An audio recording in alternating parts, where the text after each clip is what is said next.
everyone. Today it's raining outside, so I cannot work with my bonsai. So today I'm gonna share this to you my V17 Raptor, which is a STNRL Raptor V17. So this is it. So today this is almost how many months for me. Then I'm going to share this to you by flying this aircraft or this airplane drone in indoor. So I do not know if I can fly this indoor, but this V17 Raptor is can fly indoor and outdoor. So this is my V17 Raptor. So before we go and fly, there will be a function in the remote that you can use the key by navigating forward, backward, left, right. Then if you wanted to use your gesture or your hands by what you call piloting your aircraft, just continue press this one, then just move to the right like that, move going to the left, then you move, navigate going down, just going down, then up. Then if you release, then you cannot move the aircraft anywhere, just use the stick. So anyway, it's very easy. This is the trigger. You need to continue press this one. You can see this one. You can continue press this one. Then that's the time you move your hands if you want to go down the aircraft, go up the aircraft, then right, then left. So that is the function of this one that I know. Then I also want to share this to you. But I am not an expert pilot.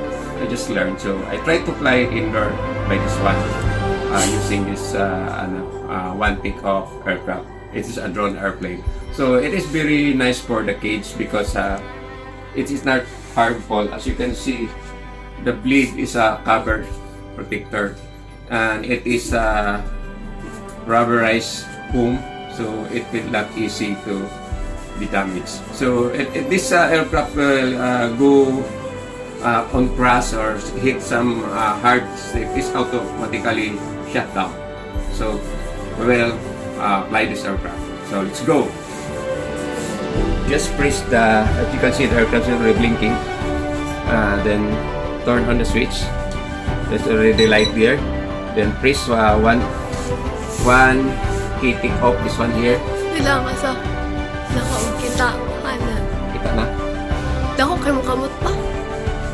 Asa alin? So this one here. Okay. One key take off. Oo. And then you see the aircraft is filling up.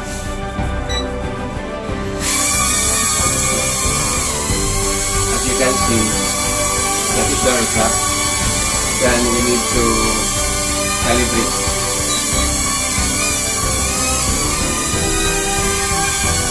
By calibrating this one, just continue press the lower button. Okay, can calibrate now. Because it's always forward, so it needs to be calibrated.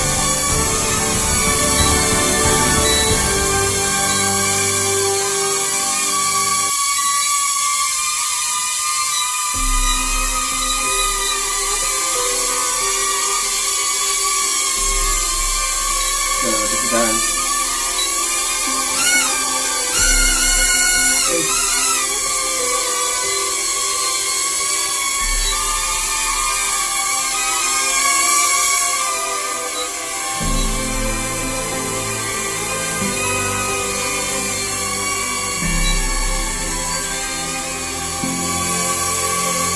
You can just go up. Going down, you just press the front button and continue with the point remote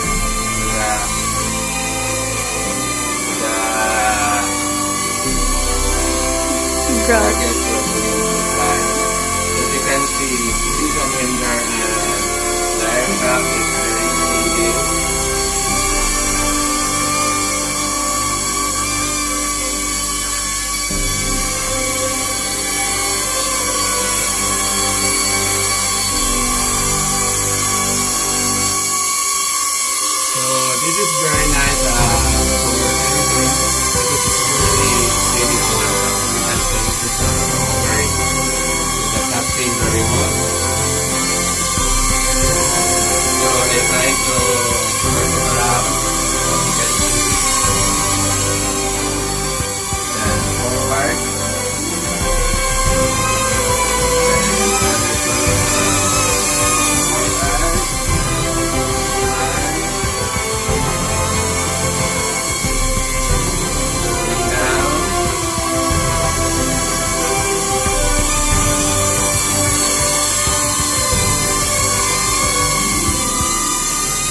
save the battery because the light is in the battery.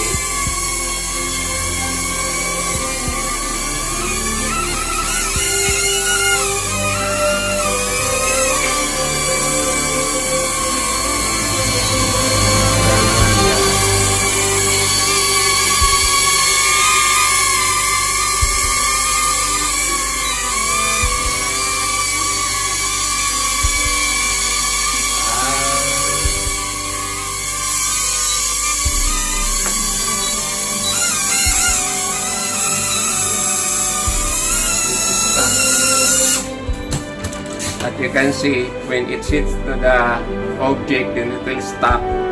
It's automatically shut down the aircraft. So it's very safe. So now I start again, another take off because that is a hit accidentally. I missed the control.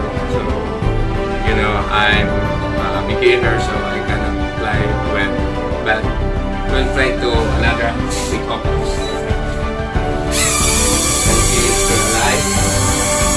So that is the next aircraft. You can manage where to go. You can see my map.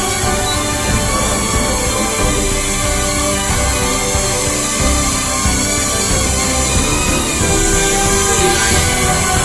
And fly.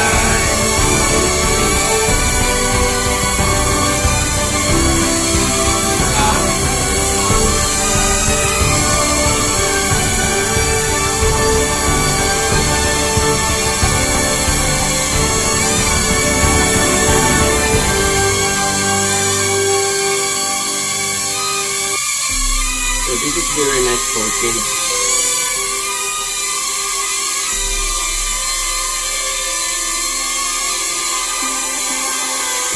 You can turn around and stop.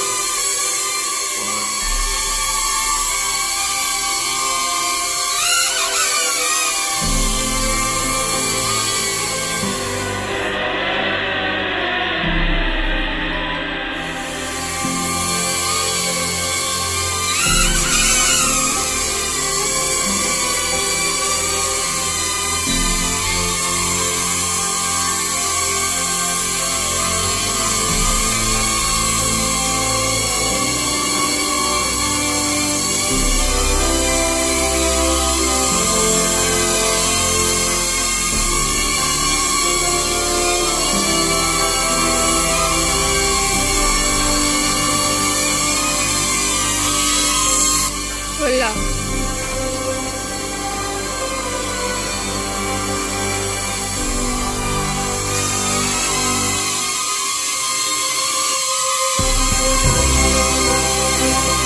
Naog pa.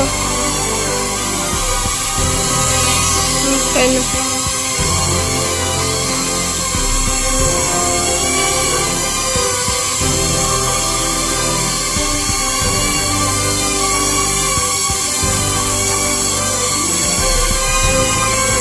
Two minutes na.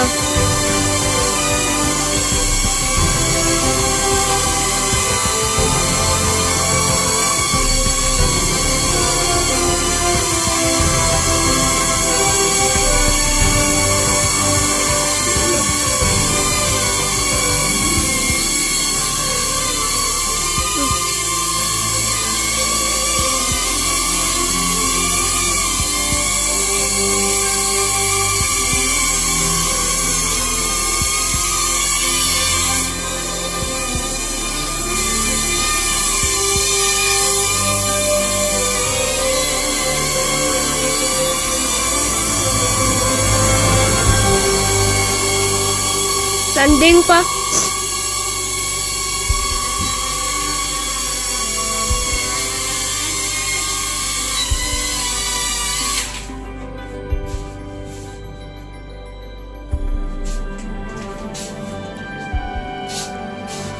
So this is it. The first to land because we were going to buy some things outside. Cameraman, the camera woman that on camera. So hope you enjoy my video for this V17 Raptor. Thank you very much for watching. God bless you all. Bye-bye.